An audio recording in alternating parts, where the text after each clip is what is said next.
শেষ মুহূর্তের প্রচারণায় জমে উঠেছে নারায়ণগঞ্জের রূপগঞ্জ উপজেলা পরিষদ নির্বাচন। আগামী ২১শে মে নির্বাচনকে সামনে রেখে ভোর থেকে রাত পর্যন্ত ভোটারদের কাছে ছুটছেন চেয়ারম্যান প্রার্থী আলহাজ হাবিবুর রহমান হাবিব। চলছে পোস্টার, ফেস্টুন, লিফলেট বিতরণ ও উঠান বৈঠক। নারায়ণগঞ্জ প্রতিনিধি আশিকুর রহমান হানানের রিপোর্ট। বিস্তারিত জানাচ্ছেন রাহানুমা সারা।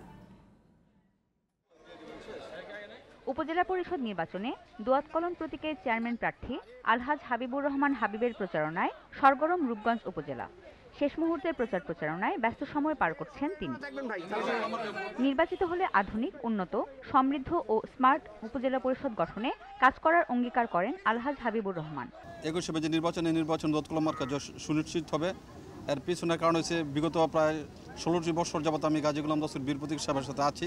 ওনার সাথে থেকে উন্নয়ন কর্মকাণ্ডগুলি আমি পরিচালনা করেছি।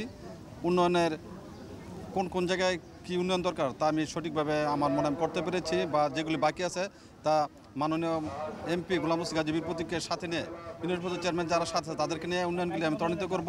হাবিবুর রহমানের উপর আস্থা রাখতে চান স্থানীয় আওয়ামী লীগের নেতাকর্মী, সমর্থক ও সাধারণ ভোটাররাও। বিবাহীকে নির্বাচিত করার জন্য আমাদের ইউনিয়ন পরিষদ চেয়ারম্যান সহ আমরা ইনশাল্লাহ সবাই একসাথে আমরা আছি, কাজ করতেছি। এই মানুষটাকে আমরা আগামী ২১ তারিখে দোয়াত কলম মার্কায় ভোট দিয়ে স্বতঃস্ফূর্তভাবে বিজয়ী করতে পারবো এই প্রত্যাশা করছি। আমি আশা করব আগামী ২১ তারিখ আমরা দোয়াত কলম প্রার্থীকে ভোট দিয়ে জয়যুক্ত করব। দুটি পৌরসভা ও ৭টি ইউনিয়ন নিয়ে গঠিত রূপগঞ্জ উপজেলার ভোট অনুষ্ঠিত হবে আগামী ২১ মে। রাহানুমা সারা, জিটিভি নিউজ।